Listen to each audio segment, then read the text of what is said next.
You've triple-checked your passport. Your boarding pass is ready. You even made it to the airport early, feeling like you've already won the day. Until TSA bins your $200 headphones, or your gate closes while you're still barefoot in security. The truth is, most trip-wrecking mistakes don't happen in the air. They happen before you even make it to your gate, and in the first hour after takeoff. In this video, I'll show you 3 moves before security that can cut 15 minutes off your wait, plus the in-flight tweaks that make you land fresher and calmer. Let's start with one of the smallest mistakes that can cause one of the biggest headaches.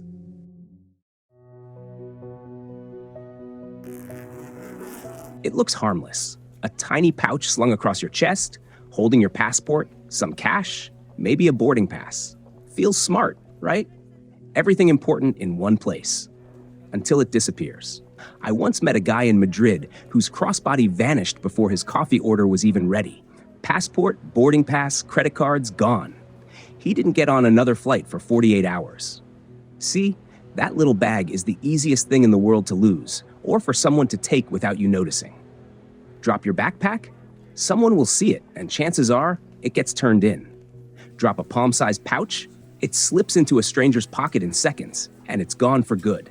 Thieves love these bags because they're easiest to grab at your most distracted moments, like when you're juggling a latte, your phone, and your boarding pass while the line starts moving.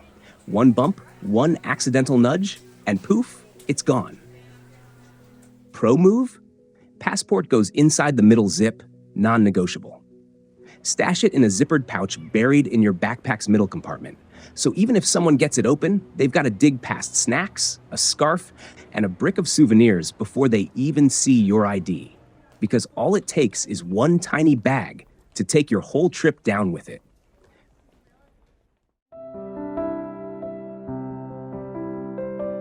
A lot of travelers skip online check-in thinking, I'll just do it at the airport. That's like showing up to a concert after the gates open and expecting front row seats. Here's what the airlines don't exactly shout about. Flights get oversold. And when that happens, the last people to check in are the first people they bump. Paying for a ticket doesn't mean your seat is safe. If you show up late in the system, your seat can quietly disappear long before you even reach the airport. I learned this the hard way on a flight to Chicago. I had a paid ticket, but because I checked in late, they gave my seat to someone else. The fix is simple. Set a reminder for 23:59, exactly 24 hours before your flight, so you're in the system the second check-in opens. Doing this marks you as present and confirmed in the airline's database, secures your seat assignment, and moves you far down the list of passengers they'd consider bumping if the flight is oversold. You'll also get first crack at better seats, earlier boarding groups, and sometimes little perks you won't see later. Miss that window, and you might find yourself at the gate, boarding pass in hand, watching someone else walk away in your seat.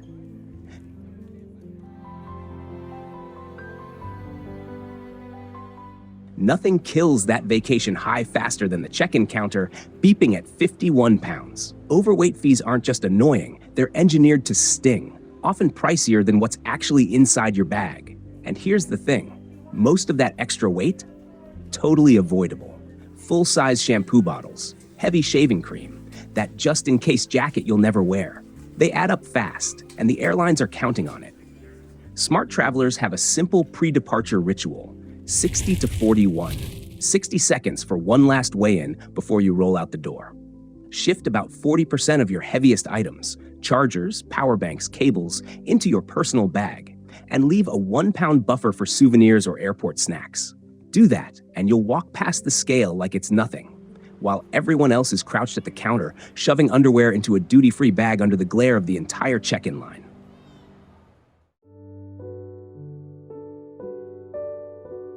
You sit down, glance left, and your window seat has no window. Just a blank wall, and 7 hours of wondering what everyone else is seeing out there. I've been there.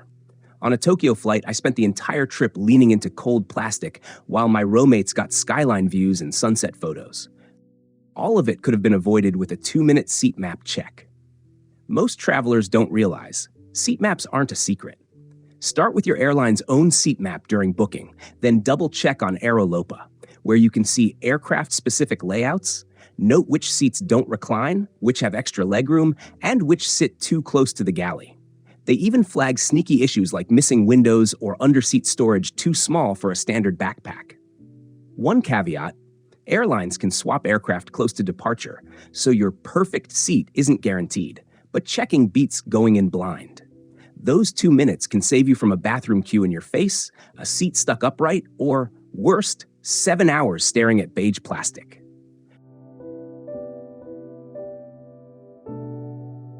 Shrink wrap feels secure, your suitcase wrapped tight like it's ready for a space mission. But that $20 a bag peace of mind can vanish in 3 seconds the moment TSA needs to open it, and no one's rewrapping it for you. Now you've lost the money and the wrap, and if your passport's inside, you're on the terminal floor shredding plastic while the final call blares over the PA. All that single-use wrap ends up in the trash before your trip even starts. Great for landfill, terrible for the planet. There's a smarter swap, a bold, reusable luggage cover, plus a 10-cent zip tie. TSA can unzip, inspect, and you can resecure it in under 15 seconds. No waste, no mess, no sprint to find another wrapping station. Scout before you queue. The first open TSA lane you see? It's often the slowest. And one wrong queue can mean a sweaty sprint to your gate and a closed door when you get there. Smart travelers walk an extra 50 to 100 feet and look for 3 green flags. A CT scanner so you don't have to pull out laptops and liquids, a lane with more solo travelers than families or tour groups, and a steady tray rhythm, about 1 every 5 to 7 seconds. Spot those, and you've probably found the fastest way through. 2 minutes of scouting can save 20 of waiting and keep you from starring in your own airport chase scene.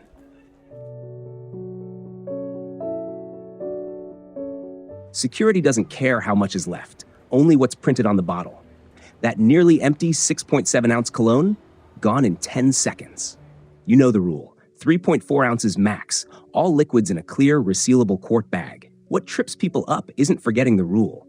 It's the last-minute full-size stuff tossed in at the hotel. Full-size shampoo? Gone. Fancy cologne you meant to check? Say goodbye. Label beats logic. If the container is over the limit, it doesn't matter that it's almost empty. Agents can't measure what's inside, so oversized bottles get binned. That's why pros do 2 things. Swap liquids for solids when they can. Bar soap, toothpaste tablets, solid deodorant, and run a 5-second check before stepping into line. Bag, bottle, board. Pull out your quart bag. Flip any bottle over 3.4 ounces into your checked bag or the bin, then head for the lane. Hands free and liquids cleared. Now don't let your outfit slow you. If it jingles, laces, or layers like winter, TSA will make you undo it. And every extra step is a chance to drop something. Belt clanging into the bin, laptop teetering on the edge, ID sliding under the conveyor while you're hopping out of a boot. Dress for the scanner, not the selfie. Slip-on shoes sail through faster than lace-ups. Skip the metal belt, unless you like juggling your pants and boarding pass at the same time. One layer you can shed in seconds beats piling hoodies and jackets into a mountain. Wire-free bras avoid that awkward extra pat-down. Empty pockets before you even grab a tray so nothing clinks, falls, or disappears. Dressed for speed? Good. Now don't let duty-free steal your time.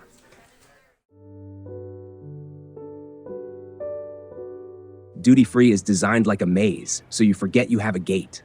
And that exclusive chocolate? Cheap truffles. Expensive mistake, because planes leave on time with or without you. I've seen it happen. Passengers missing boarding calls with their gate just 2 minutes away, still debating between 3 bottles of whiskey they could have bought back home.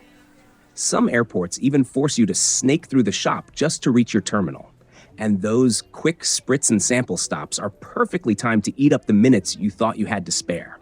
The fix is simple. Find your gate first, then set a 7 to 10 minute timer if you want to browse. Watch the departures board, not just the glossy displays. Because that box of truffles won't taste as sweet if you're eating it in the terminal, watching your plane taxi away without you. Snacks bought time intact. Now protect your stomach too.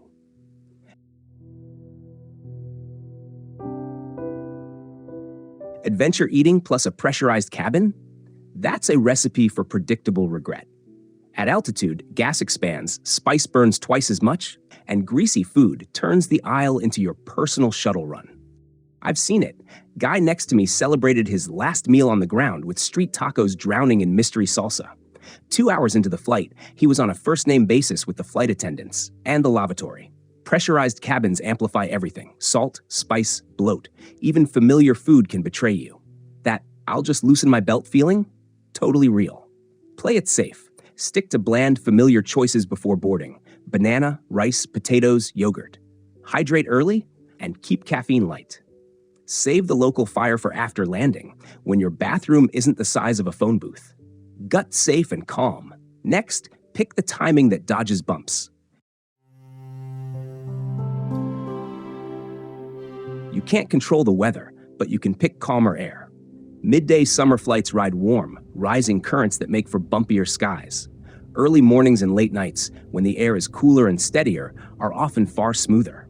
If turbulence makes you queasy, book the sunrise slot or a true red-eye and avoid peak heat departures, especially from mountain airports where warm air lifts harder. Seat choice matters too. Sit near the wings, center of lift, rather than the tail, and pick larger aircraft on longer routes when you can. I learned this the sweaty-palmed way on a noon departure out of Denver in July, 45 minutes of armrest death grip. Same route at 7 a.m. the next week? Smooth as glass. Choose smart, and you're already stacking the odds for a steadier ride. Your stomach and your seatmate's arm will thank you. Booked the smooth slot? Great. Last step, arrive aligned with local time.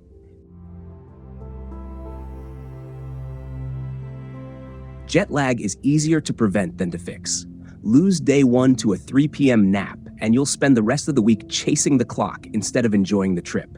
The fix starts in the air. Set your phone to destination time as soon as the wheels leave the runway. It nudges your brain into shifting hours earlier. Sleep during the half of the flight that lines up with local night. Stay awake during the half that matches local day. Hydrate steadily, skip heavy alcohol or caffeine, and plan your arrival like a reset button. Get bright light on your face, sun or a lamp, and walk for 10 to 15 minutes to signal "we're awake now" to your body. Do it right, and you'll land aligned, ready for day one, not fighting it. That window seat feels like a jackpot, killer views, a place to lean, and no one clambering over you to get out. But here's the part most people don't expect. It's cold. At cruising altitude, the outside temperature can drop to 40 degrees Celsius, and some of that chill seeps right through the fuselage. On a New York-London overnight, I once spent half the flight with my blanket pulled over my head because the cold crept in through the wall. Pack a light jacket or sweater in your carry-on, even if you're flying to the tropics. It's a lot easier to shed a layer than to shiver for 6 hours under a paper-thin blanket. Most people buy a neck pillow to stop their head from bobbing, and then wear it backwards. Flip it so the thick part sits under your chin. Now your head stays upright, and the back of your skull can rest comfortably against the seat. Bonus hack? That free airline pillow isn't just fluff. Slide it behind your lower back for instant lumbar support. On my last red-eye to LA, that tiny tweak saved me from the dreaded economy hunch. Little adjustments like this won't turn your seat into business class, but they will turn "can't sleep at all" into "managed a decent nap."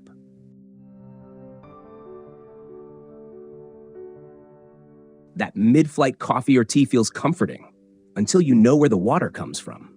Onboard tanks, which aren't cleaned nearly as often as you'd hope, tests have found everything from E. coli to staph bacteria in them. And boiling doesn't always make it perfectly safe. I learned this the hard way on a flight to Singapore. Let's just say my first 24 hours there were spent in the hotel bathroom.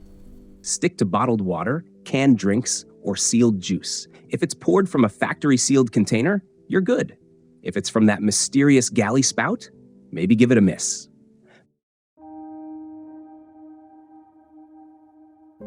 Most passengers bet on the lavatory. They'd lose.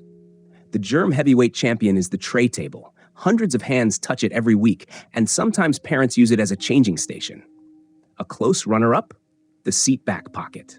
I once pulled out the safety card and found a used tissue and an empty juice box crammed inside. Wipe your tray before eating, and never use that pocket for snacks or personal items.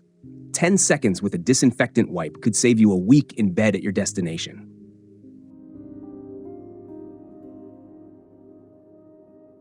If you want to dodge cascading delays, grab the first departure of that aircraft's day.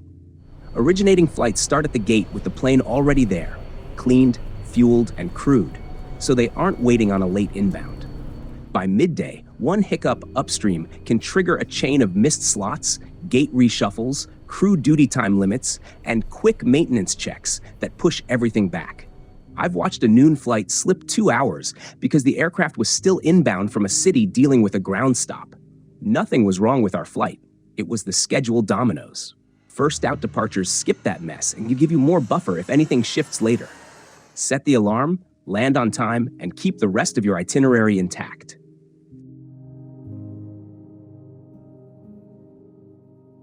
Everyone scrambles for the front, but the back has its charms. Your steps from the galley, so crew can quietly hand you extra snacks without weaving through the aisle.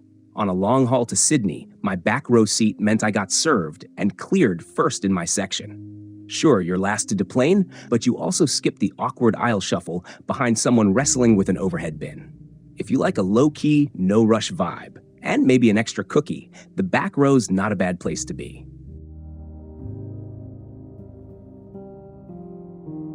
Airline food's reputation isn't stellar, but here's a way to beat the chicken or pasta dilemma. Request a special meal when you book. You don't have to be vegetarian, gluten-free, or have an allergy. These meals are often prepped in smaller batches, arrive fresher, and get served first. On a recent flight to Dubai, my pre-ordered Asian vegetarian tray arrived 20 minutes before the main service, giving me time to eat, relax, and nap before the aisle got busy. Sometimes, one extra click before you fly is all it takes to make the rest of the trip better. So there you have it, 7 small moves that can make a long flight feel less like survival mode and more like, well, something you can actually enjoy. A better seat, smarter food choices, a few comfort tweaks. None of it's complicated, but together, they mean you land feeling fresher, calmer, and ready to start your trip, instead of needing a day just to recover from the flight. If even one of these tips helps you on your next trip, hit that like button. Share this with your favorite travel buddy so they're not stuck shivering in a window seat without a sweater. And if you've got your own go-to flying trick, drop it in the comments. I'm always looking for new ideas from fellow travelers. Safe travels, and may your next economy flight feel a little closer to first class.